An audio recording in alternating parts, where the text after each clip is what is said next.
Bonjour et bienvenue sur cette vidéo sur l'installation de WordPress, donc sur un serveur web local.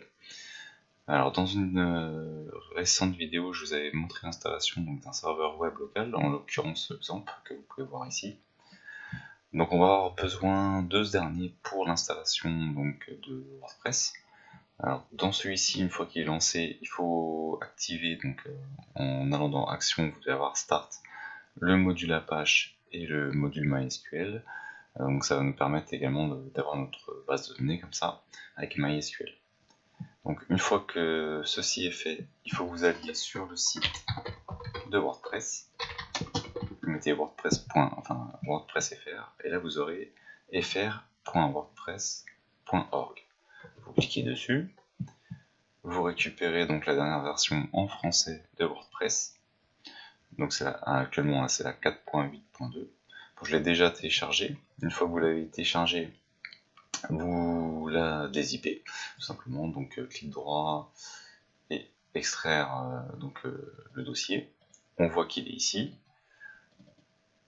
Je récupère l'ensemble de mes fichiers, je les copie et je vais dans le dossier de mon serveur Apache.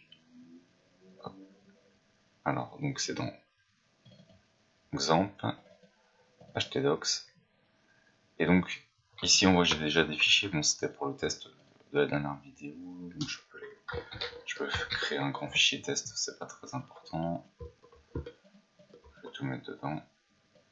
Voilà. Donc je copie mes différents fichiers dans mon dossier WordPress. Donc je vais le laisser faire. En attendant, je vais créer une base de données. Donc je sais pas si vous vous souvenez, pour accéder à la base de données, c'est 127.0.0.1 /php myadmin.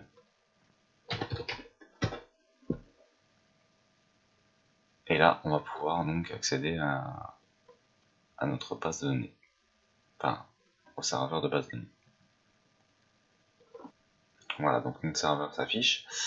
Pour créer une base de données, bon, ça c'est simple, hein, je vous avais montré la dernière fois, mais on va le refaire. Donc on clique sur base de données en haut, création d'une base de données, on lui donne le nom que l'on souhaite, on va dire par exemple WordPress, on va faire simple. Et on clique sur créer. Voilà, donc notre base de données est créée, elle est vide, aucune table dedans. C'est l'installation de WordPress qui va s'en charger. Désormais, du coup, ça a bien copié l'ensemble de mes fichiers. Désormais, il me suffit d'ouvrir un nouvel onglet. Alors, je ne sais pas si vous vous souvenez, dans une autre vidéo, je vous ai montré également comment créer un virtual host. Donc, ça permettait de créer sur notre serveur local une URL personnalisée. En l'occurrence, je vous avais montré comment créer l'URL suivante. C'était site-test.com. Voilà, donc en fait, cette adresse était une URL personnalisée qui est directement reliée à mon serveur local. Alors, je peux très bien également utiliser l'adresse classique du serveur local qui est 127.0.0.1. Si je fais ça, vous allez voir, je vais directement me retrouver sur la page d'installation de WordPress.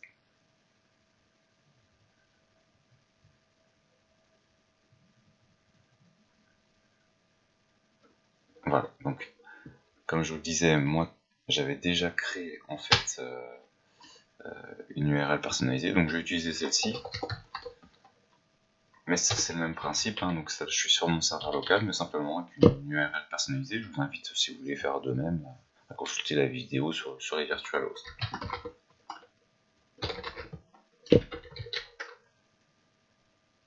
Donc, je clique, et on voit que je me retrouve forcément sur la même page, hein, puisque c'est la même chose.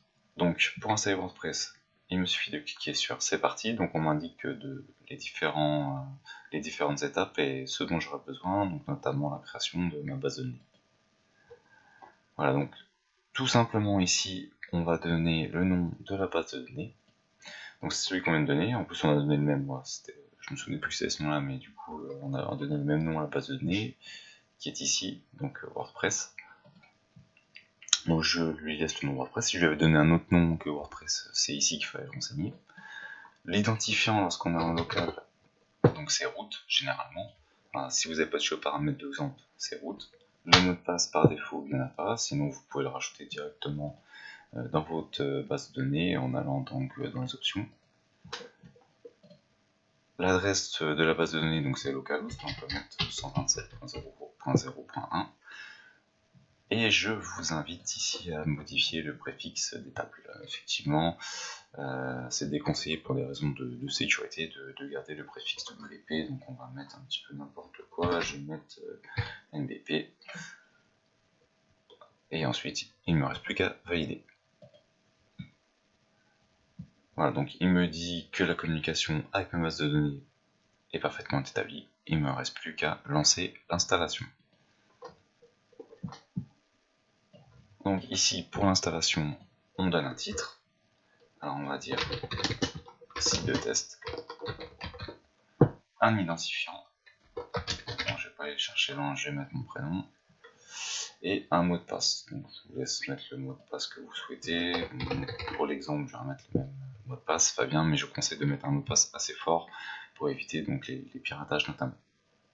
Donc là, vous voyez, comme j'ai mis un mot de passe faible, il me dit qu'il est très faible et il me demande de confirmer l'utilisation de ce mot de passe qui est faible. Ici, vous devez renseigner également une adresse de messagerie.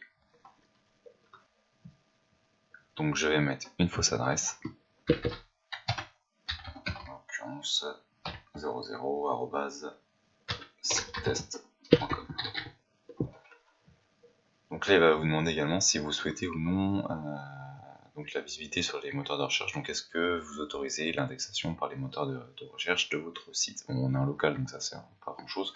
Je vais laisser le paramètre décoché pour demander l'indexation, au cas où par la suite en fait vous fassiez la migration, ne pas avoir à le refaire. Mais en local, de toute façon, ça n'aura pas d'impact puisque Google ne va pas venir chercher votre serveur web local. Alors maintenant que tout est prêt, on clique sur installer WordPress. L'installation s'est bien passée. Je peux me connecter donc à l'espace administrateur de WordPress. Alors j'avais mis Fabien en nom d'utilisateur. Fabien. Je me connecte. Et me voici sur mon espace WordPress. Donc ça c'est l'espace administration. Si je veux voir le site, je peux aller ici directement sur aller sur le site. Donc je l'ouvre dans un nouvel onglet. Et le voilà. Nous venons de créer notre site WordPress sur notre serveur local. Donc je vous remercie d'avoir suivi cette vidéo. Si elle vous a plu, vous pouvez la partager et je vous dis à bientôt pour de nouvelles vidéos.